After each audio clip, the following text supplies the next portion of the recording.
Hello friends, आज मैं आपको सॉल्यूशन चैप्टर का कॉलिगेटिव प्रॉपर्टी के फोर्थ जो ऑस्मोटिक प्रेशर है उसके बारे में बताने जा रहे हैं। Fourth colligative property osmotic pressure के बारे में बताने जा रहे हैं। उसके पहले हमें ऑस्मोसिस को समझना होगा।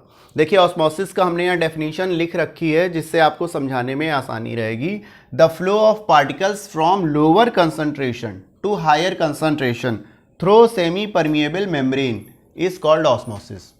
अब आप कहेंगे कि लोअर कंसंट्रेशन से हायर कंसंट्रेशन में कैसे जा रहा है, तो एक टर्म होता है डिफ्यूजन। डिफ्यूजन में क्या होता है, सेमी परमिएबल मेम्ब्रेन नहीं होती है और दो सोल्यूशन हम लोग लेते हैं, एक हायर कंसंट्रेशन में होता है, एक लोअर कंसंट्रेशन में होता है। तो उस समय जो फ्लो होता है वो हायर से लोअर में होता है। लेकिन अगर हम सेमी परमिएबल मेम्ब्रेन लगा देते हैं तो क्या होता है, इसका अपोजिट हो जाता है और उसको हम लोग ऑस्मोसिस कहते हैं। तो उस समय फ्लो क्या होता है, लोअर कंसंट्रेशन से हायर कंसंट्रेशन में चला जाता है।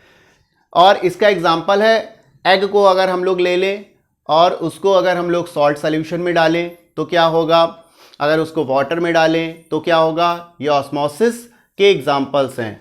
एक सिंपल सा एग्जाम्पल है खीर का। अगर खीर में हम लोग किशमिश डालते हैं तो वो इन्फ्लेट हो जाती है, बड़ी हो जाती है, क्योंकि वो ऑस्मोसिस का एग्जाम्पल है। जो किशमिश के अंदर का सोल्यूशन है वो कंसंट्रेटेड, हायर कंसंट्रेटेड है, जबकि खीर लोअर कंसंट्रेशन में है। तो फ्लो क्या है, लोअर से हायर में है। तो ये इसका एक एग्जाम्पल है। इसके बाद में देखते हैं, इसको आप लोग नोट कर लीजिए, ऑस्मोसिस को अच्छे से समझ लीजिए और किस तरह से होता है वो सब समझ लीजिए उसके बारे में। उसके बाद हम लोग आपको ऑस्मोटिक प्रेशर के बारे में बताते हैं।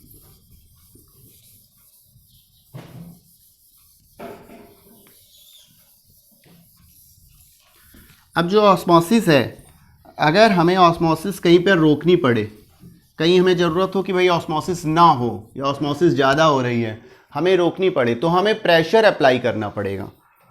जैसे सपोज करिए हम कोई एक फिगर बना लेते हैं।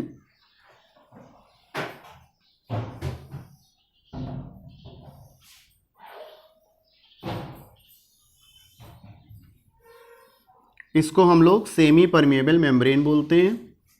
सेमी परमिएबल मेम्ब्रेन जो होती है उसको शॉर्ट में एसपीएम लिख देते हैं।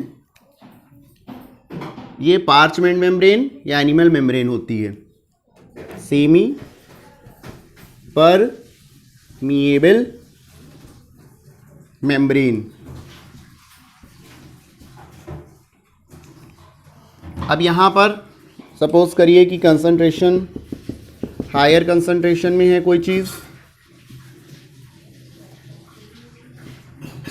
और यहाँ पर लोअर कंसंट्रेशन में है।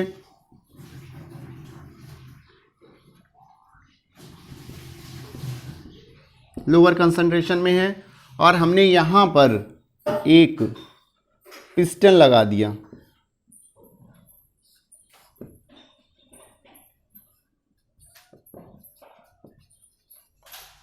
ये पिस्टन अगर ये लोअर कंसंट्रेशन से हायर कंसंट्रेशन में फ्लो हो रहा है, ऑस्मोसिस हो रही है, इसको हम लोगों को रोकना है, तो हम लोग यहाँ पर क्या अप्लाई करेंगे, प्रेशर, पिस्टन के थ्रू प्रेशर अप्लाई करेंगे।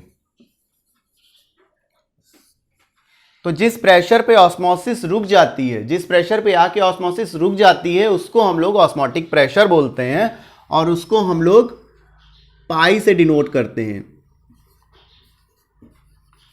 Osmotic pressure.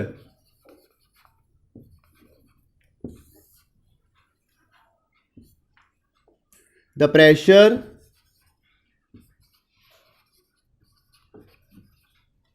To stop the osmosis is called osmotic pressure. सबसे सिंपल डेफिनेशन इसकी है कि वो प्रेशर जिस पे ऑस्मोसिस रुक जाती है उसको ऑस्मोटिक प्रेशर बोलते हैं और इसको पाई से डिनोट करते हैं। It is denoted by pi. एक आपने पढ़ा होगा PV is equal to NRT. यहां पर क्या है, pi V is equal to NRT, यानी सब कुछ सेम है, सिर्फ प्रेशर की जगह पर हम लोगों ने ऑस्मोटिक प्रेशर ले लिया है पाई। इसको अगर हम लोग और देखें तो N/V/RT ये एक्सप्रेशन बनेगा और N/V आपको मालूम है की कंसंट्रेशन होती है, यानी CRT, pi is equal to CRT। एक तो ये बनेगा एक्सप्रेशन, और आपको पता है कि pi v is equal to, moles को आप क्या लिख सकते हैं, mass upon molar mass RT। तो एक एक्सप्रेशन ये भी बनेगा। तो इससे के अकॉर्डिंग जो क्वेश्चंस होंगे, जो न्यूमेरिकल्स होंगे, वो आपको सॉल्व करने रहेंगे। तो आज हम लोग इतना ही पढ़ेंगे। इससे रिलेटेड न्यूमेरिकल्स आप लोग बुक से सॉल्व करिएगा और बताइएगा। ये रुक गया था 5 मिनट 40 सेकंड पे। नहीं से